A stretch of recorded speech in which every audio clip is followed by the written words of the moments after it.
Assalamualaikum warahmatullahi wabarakatuh. Apa kabar Grace Trooper semuanya? Semoga kita senantiasa mendapat bimbingan Allah menuju jalan yang lurus.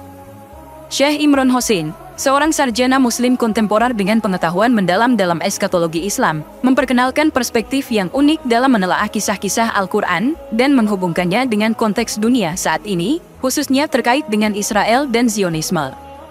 Menurutnya, takdir yang menimpa Fir'aun yang dikenal karena tiraninya, kekejamannya, dan penolakannya terhadap tanda-tanda Allah, mencerminkan gambaran masa depan yang mungkin menanti penguasa Israel modern dan para pendukungnya. Melalui kacamata eskatologi, Syekh Hosein menunjukkan kesamaan situasi bukan hanya sebagai pelajaran tentang apa yang benar dan salah, tapi juga sebagai ramalan yang berkaitan dengan politik dunia saat ini. Pendapatnya ini menantang kita untuk memikirkan kemungkinan bahwa sejarah bisa terulang, dan bahwa kisah-kisah dalam Al-Quran mungkin memberikan pemahaman baru tentang kejadian-kejadian penting di dunia kita sekarang.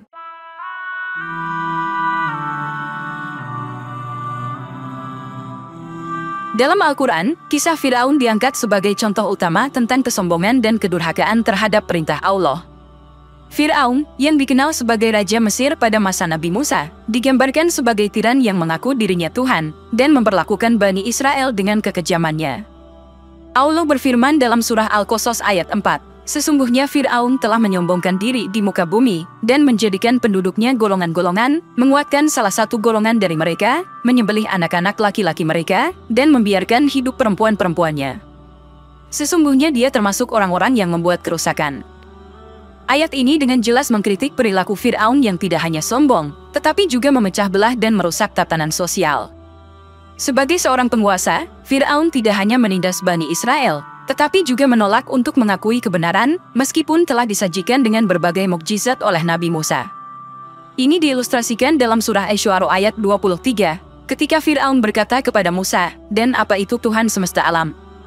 Sikap penolakan dan kesombongan inilah yang menurut Syekh Imron Hosein tampak terulang dalam sikap beberapa penguasa modern, termasuk Zionis Israel, yang menurut beliau mengambil peran serupa dengan Fir'aun dalam penindasan terhadap orang-orang Palestina. Syekh Hosein memperingatkan bahwa seperti Fir'aun yang buta terhadap tanda-tanda dan akhirnya menemui kehancuran, begitu pula nasib yang mungkin menanti mereka yang mengikuti jejak tirani ini.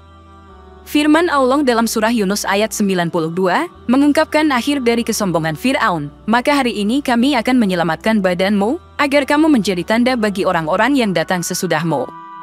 Dan sesungguhnya, banyak di antara manusia yang lalai terhadap tanda-tanda kami." Ayat ini, menurut Syekh Hosein, bukan hanya merujuk pada penyelamatan jasad Fir'aun sebagai pelajaran bagi masa depan, tetapi juga sebagai simbolisasi bahwa tirani, bagaimanapun kuatnya, pada akhirnya akan gagal. Syekh Hosein menekankan bahwa Zionis Israel harus mengambil pelajaran dari kisah ini. Sebagaimana Fir'aun yang akhirnya tenggelam dalam Laut Merah bersama pasukannya ketika mengejar Bani Israel yang dipimpin oleh Nabi Musa, ada pesan kuat bahwa penindasan yang ekstrim dan penolakan terhadap kebenaran akan membuahkan kehancuran. Tanda-tanda Allah sering diulang dalam Al-Quran sebagai peringatan dan pelajaran bagi umat manusia. Syekh Imron Hosein menyoroti bahwa kebangkitan dan kejatuhan bangsa atau kekuasaan bukanlah peristiwa yang terjadi secara kebetulan, tetapi seringkali dikaitkan dengan sikap dan tindakan mereka terhadap perintah Allah. Dalam kisah Fir'aun, tanda-tanda kekuatan yang diikuti dengan kehancuran menjadi pelajaran bagi semua zaman, termasuk bagi negara-negara modern seperti Israel. Salah satu dalil yang sering dikutip adalah dari surah Ad-Dariyat ayat 41-42 yang berbunyi, "Dan dalam Ad juga terdapat tanda. Kami mengirim angin yang sangat kencang, tidak ada yang ditimpa oleh angin itu, melainkan menjadikannya seperti reruntuhan yang dimakan." Ayat ini merujuk pada kehancuran Ad, sebuah bangsa yang kuat di masa lalu, sebagai akibat dari penolakan mereka terhadap peringatan Allah.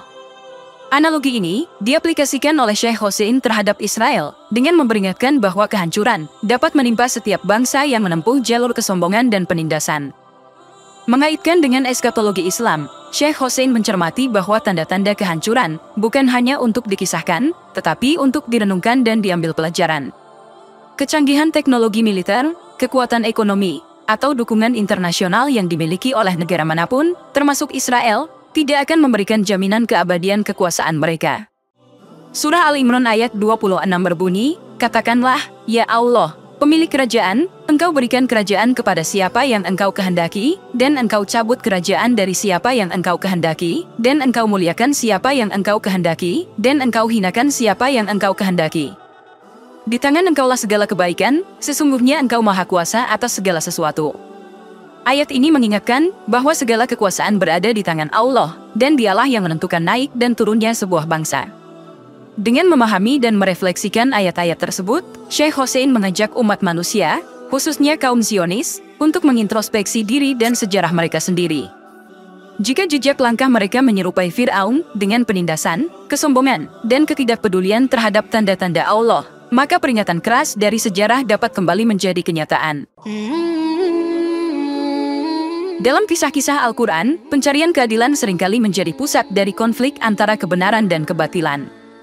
Sebagaimana Bani Israel dulu mencari pembebasan dari cengkeraman Fir'aun, Palestina modern mencari pembebasan dari kondisi yang dialami di Gaza, yang oleh banyak pihak disamakan dengan penindasan oleh Zionis Israel. Syekh Imron Hossein, dalam merenungkan sejarah dan ayat-ayat Al-Quran, melihat Gaza sebagai simbol perjuangan yang belum selesai, dan situasinya sebagai cermin dari pengulangan sejarah yang dialami oleh Bani Israel.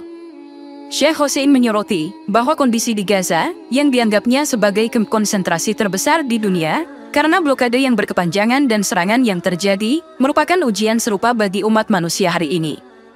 Dia memandang situasi ini sebagai kesempatan bagi umat manusia, terutama bagi umat Islam, untuk berdiri teguh pada prinsip keadilan dan kemanusiaan yang diajarkan oleh Islam.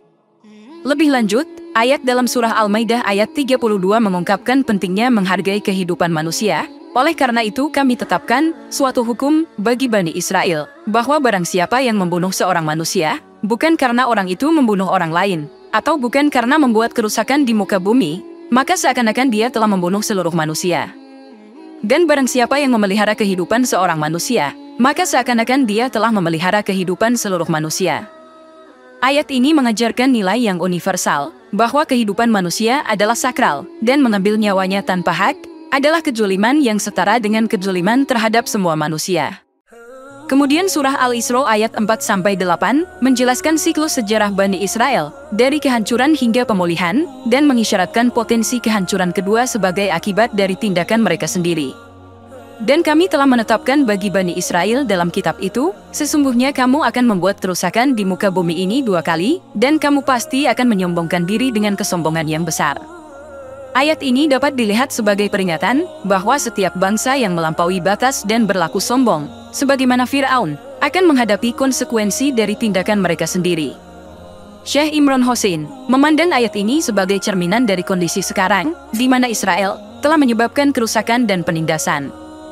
Ia memaknai kerusakan di muka bumi sebagai metafora untuk penindasan dan kekejaman yang dilakukan oleh rezim yang menindas, seperti yang terlihat dalam berbagai insiden di Gaza.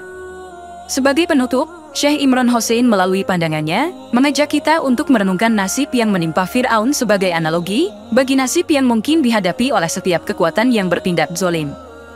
Kita diingatkan bahwa sejarah seringkali berulang, tetapi tanggung jawab kolektif kita adalah untuk belajar dari kesalahan masa lalu, mengambil tindakan adil di masa kini, dan berusaha menciptakan masa depan yang lebih baik, di mana keadilan dan perdamaian bukan hanya ide, tetapi realitas bagi semua umat manusia. Semoga dapat bermanfaat untuk kita semua. Wallahu a'lam bishawab. Wassalamualaikum warahmatullahi wabarakatuh.